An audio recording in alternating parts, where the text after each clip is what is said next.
नमस्कार मित्रों, हमारे चैनल हिंदू उपासक में आपका स्वागत है। आज हम आपको शिवरात्रि मनाने के 3 प्रमुख कारण, शिवरात्रि व्रत और शिवरात्रि पूजा विधि के बारे में बताने जा रहे हैं। यदि आप जानना चाहते हैं तो हमारे इस वीडियो को अंत तक ज़रूर देखें और लाइक करें तथा हमारे चैनल को सब्सक्राइब करना ना भूलें। महाशिवरात्रि हिंदू धर्म का प्रमुख त्यौहार है।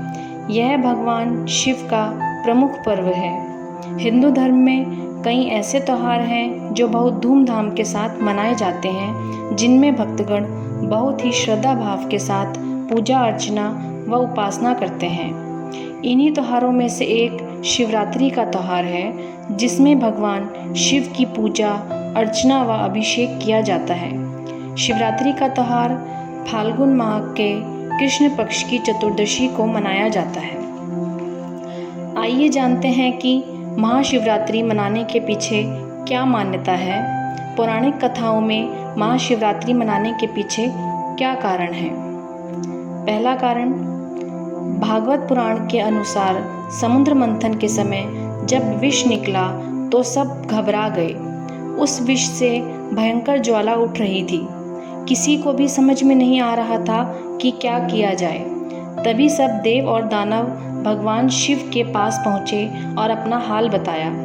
विष की ज्वाला इतनी भयानक थी कि वो सारे जगत को जलाने लगी। देवता, ऋषि, मुनि, दानव सब ने भगवान शिव से मदद मांगी। इसके बाद भगवान शिव ने उस विष को अपने गले में धारण कर लिया। विष में इतनी जलन थी कि शिवजी ने विष को शीतल करने के लिए अपने ललाट पर चंद्रमा को धारण कर लिया। तभी से उनका नाम चंद्रशेखर पड़ा। शिव द्वारा इस महान विपदा को शांत करने तथा उस भयंकर विष को शीतल करने हेतु उस चंद्रमा की शीतल चांदनी में सभी देवता, दानव, ऋषि, मुनियों ने रात भर भगवान शिव का गुणगान किया। वह महान रात्रि ही तब से शिवरात्रि के नाम से जानी जाने लगी। दूसरा कारण है, लिंग पुराण के अनुसार एक बार भगवान ब्रह्मा और भगवान विष्णु दोनों में कौन बड़ा है, इस बात को लेकर विवाद हुआ। बात इतनी बढ़ गई कि दिव्य अस्त्र शस्त्रों का इस्तेमाल कर युद्ध घोषित कर दिया गया। इसके बाद चारों तरफ हाहाकार मच गया। देवता और ऋषि मुनियों के अनुरोध पर भगवान शिव को बीच में आना पड़ा। इस विवाद को शांत करने के लिए भगवान शिव ज्योतिर्लिंग के रूप में प्रकट हुए। भगवान विष्णु और भगवान ब्रह्मा उस ज्योतिर्लिंग को देखकर ये समझ ही नहीं पा रहे थे कि ये क्या चीज़ है। इसके बाद भगवान विष्णु वराह का रूप धारण करके उस ज्योतिर्लिंग में नीचे की ओर उतरे और ब्रह्मा जी हंस का रूप धारण करके ऊपर की ओर चले। दोनों ही यह जानना चाहते थे कि यह ज्योतिर्लिंग का आरंभ कहाँ से हुआ है और इसका अंत कहाँ है। काफ़ी दिनों, महीनों और सालों तक चलने के बाद भी जब उस ज्योतिर्लिंग का न आदि मिला और न अंत, तब दोनों ने असफल होकर ज्योतिर्लिंग को प्रणाम किया। उस समय उस ज्योतिर्लिंग में से ओम की ध्वनि सुनाई दी। उन्होंने देखा कि ज्योतिर्लिंग के दाईं ओर आकार और बाईं ओर उकार और बीच में मकार है। यह देखकर दोनों ही आश्चर्यचकित हो गए।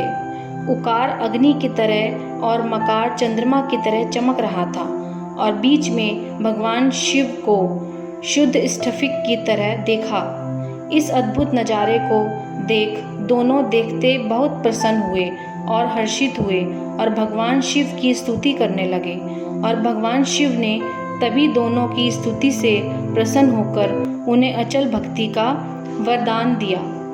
पहली बार ज्योतिर्लिंग के रूप में प्रकट होने पर इसे शिवरात्रि के रूप में मनाया जाता है। शिवरात्रि मनाने के पीछे तीसरा कारण यह माना जाता है कि इस दिन भगवान शिव और माँ पार्वती का विवाह हुआ था। तब से ही इस दिन को शिवरात्रि के रूप में मनाया जाता है। मित्रों, आइए जानते हैं शिवरात्रि की पूजा किस प्रकार की जाती है। शिवरात्रि के अवसर पर भगवान शिव का अभिषेक व पूजन किया जाता है। शिवरात्रि के दिन व्रत किया जाता है। यह व्रत कोई भी रख सकता है। भगवान शिव का पूजन आप मंदिर जाके या फिर घर पर भी कर सकते हैं। सुबह प्रातःकाल उठकर स्नान करने के बाद साफ आसन पर बैठकर मंदिर में दीपक और धूप जलाएं और पूजा का संकल्प लें। सबसे पहले भगवान गणेश और माता पार्वती का ध्यान करें।